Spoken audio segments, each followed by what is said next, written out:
Hello students, आप सभी का हमारे यूट्यूब चैनल में स्वागत है।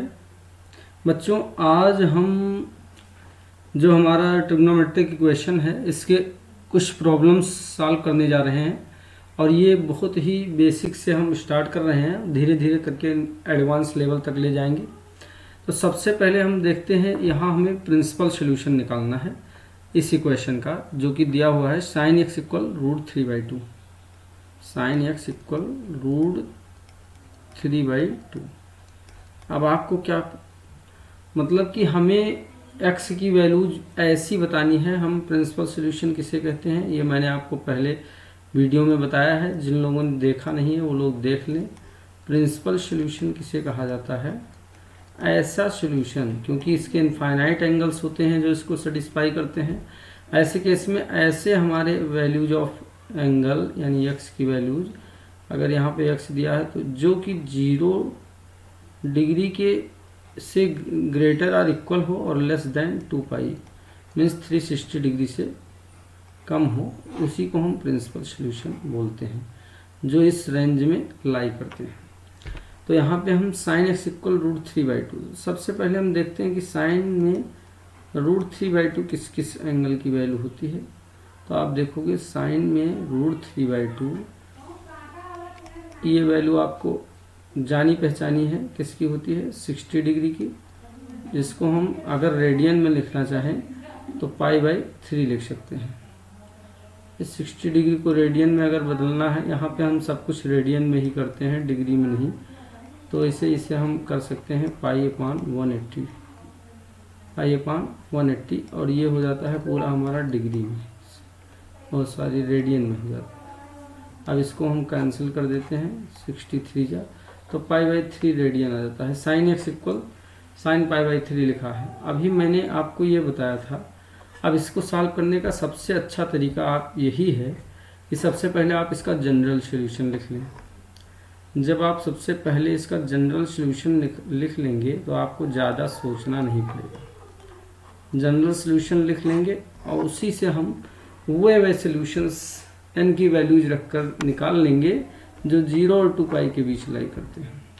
तो यहाँ से x की वैल्यू क्या हो जाएगी? अगर अभी मैंने सबसे पहला थ्योरम पढ़ाया था कि अगर sine x equal to sine y हो, sine x equal sine y हो, तो हमारा जनरल सॉल्यूशन क्या होता है? nπ ±1 की पावर n इंटू वाई हो जाता है, अगर sine x equal to sine y दिया हो। तो ऐसे इक्वेशन का ये जनरल सॉल्यूशन होता है।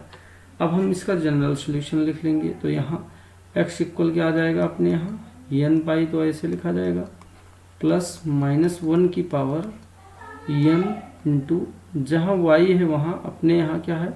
π/3, तो यहाँ ऐसे हो जाएगा π/3। जहाँ पे y है sine x equal sine y, जहाँ उस इक्वेशन में दिया हुआ है, यहाँ y की जगह π/3 है। जहाँ यहाँ जो मैं हाईलाइट कर रहा हूँ देखो, जहाँ y है यहाँ π/3 है। तो अपने यहाँ जो जनरल सॉल्यूशन है उसमें जहाँ y रहेगा वहाँ हम क्या लिख देंगे?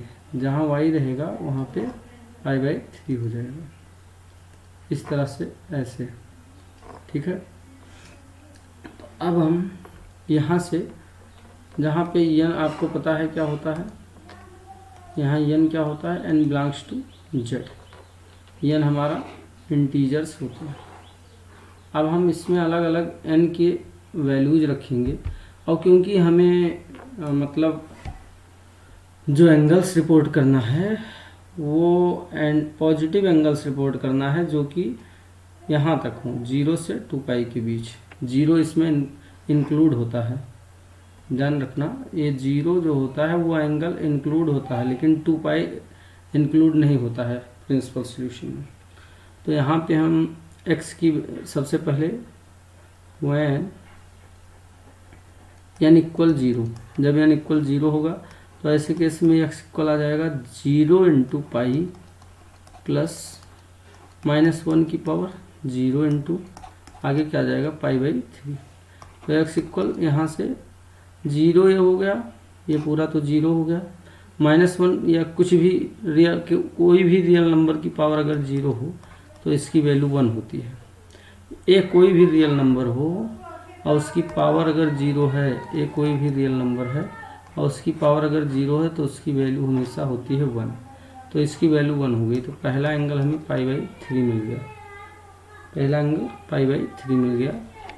अब देखो when n इक्वल 1 रखा जाए तो x इक्वल क्या आ जाएगा, इस इक्वेशन में ध्यान से देखिए, इसमें हमें इक्वेशन 1 में x की वैल्यू n की वैल्यू 1 रखनी है। तो ये हो गया 1 इंटू पाई मीन्स क्या आ जाएगा, पाई प्लस -1 की पावर 1 इंटू π/3। अब ये हो जाएगा x इक्वल पाई -1 की पावर 1, मतलब पावर हटा भी सकते हैं, प्लस माइनस का क्या हो जाएगा -π/3। तो ये हो जाएगा 3 पाई माइनस π/3। तो यहाँ से x की वैल्यू आ जाएगी 2π/3। अब अगर n इक्वल टू 2 लिया जाए उसी इक्वेशन में, अगर n की वैल्यू हम 2 लेंगे इस इक्वेशन में यहाँ जो दी हुई है, तो x इक्वल क्या आ जाएगा 2π प्लस -1 की पावर 2 इंटू π/3। तो ये आ जाएगा x इक्वल 2π, -1 की पावर में 2 करने पर प्लस आ जाएगा, तो प्लस π/3 आ गया। और ये हो जाएगा 2π से ग्रेटर, जो कि हमारा वैल्यू यहाँ पे क्या आ रहा है, ये 2π से, ये वैल्यू हमारा 2π से ग्रेटर हो गया। मतलब 2π में अगर 2π में कुछ भी ऐड करेंगे तो वो 2π से बड़ा हो जाएगा, और हमारा 2π ही सोल्यूशन में नहीं आता है। मीन्स ये हमें प्रिंसिपल सोल्यूशन में रिपोर्ट नहीं करना है। ये वाला एंगल जो n इक्वल 2 रखने से प्राप्त हुआ है, इसे इंक्लूड नहीं करना है। तो हमारे प्रिंसिपल सोल्यूशन क्या क्या आ जाएंगे, ऐसे सोल्यूशन जो 0 और 2π के बीच लाई करते हैं उन्हीं को प्रिंसिपल सोल्यूशन कहा जाता है। तो हमारा प्रिंसिपल सोल्यूशन इसका क्या आ गया,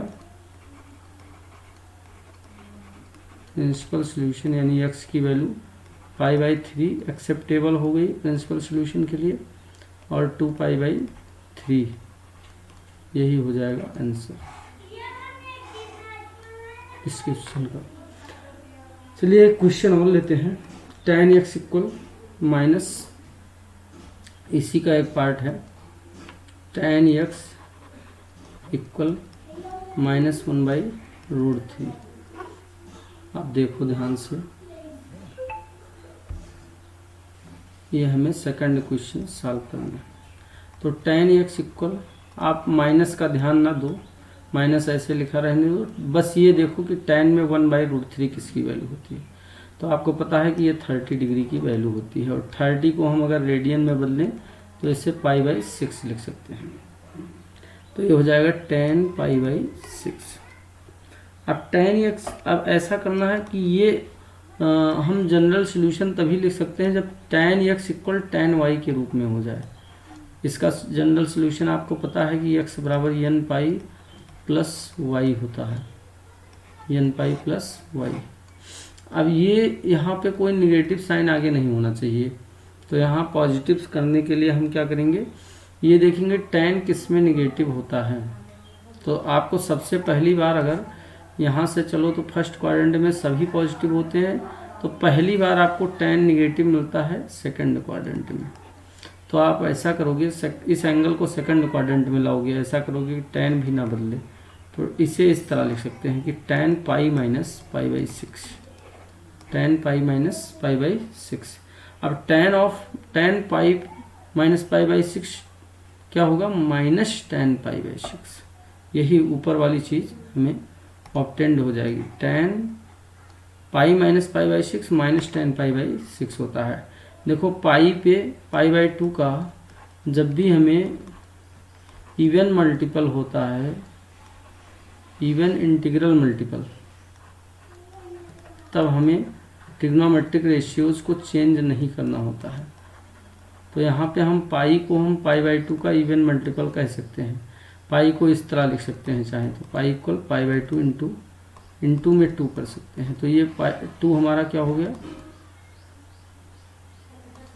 2 हमारा इवन मल्टीपल है। Even multiple of pi by 2 पे ट्रिग्नोमेट्रिक रेशियो चेंज नहीं होते, इसलिए tan का ये tan ही रह जाएगा। और किस क्वाड्रेंट में एंगल है उसके अकॉर्डिंग यहाँ साइन लग जाएगा। तो पाई में से जब कुछ भी एंगल माइनस करेंगे पाई बाई 6 तो हमारा इस क्वाड्रेंट में आएगा 150 डिग्री, इस क्वाड्रेंट में आएगा। सेकंड में tan निगेटिव होता है तो यहाँ माइनस लग जाएगा। अब इसे हम ऐसे लिखेंगे। अब वापस इसे ऐसे नहीं लिखना है, इसको सॉल्व करके लिखना है, ठीक है, नहीं तो फिर निगेटिव साइन जनरेट हो गया तो हमारा काम खराब हो गया। 6 पाई माइनस पाई क्या आ जाएगा, tan 5 pi upon 6। tan x equal क्या आ गया, tan 5 पाई अपॉन 6। तो x इक्वल, इसका जनरल सोल्यूशन क्या होगा, अगर tan x equal tan y हो, यहाँ पे अपना ये y है, y की प्लेस पे जो मैंने हाईलाइट किया है y है, और यहाँ जहाँ y रहेगा वहाँ पे हम 5 पाई बाई 6 लिख देंगे। तो x इक्वल क्या आ जाएगा, n pi plus 5 pi by 6।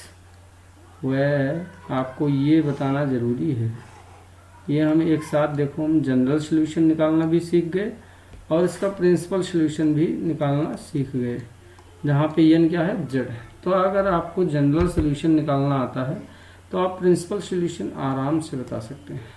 अब सबसे पहले हम when n इक्वल 0 ले लेंगे। जब n बराबर 0 तो x बराबर 0 into pi plus 5 pi by 6 क्या आ जाएगा, आ जाएगा 5 पाई बाई 6।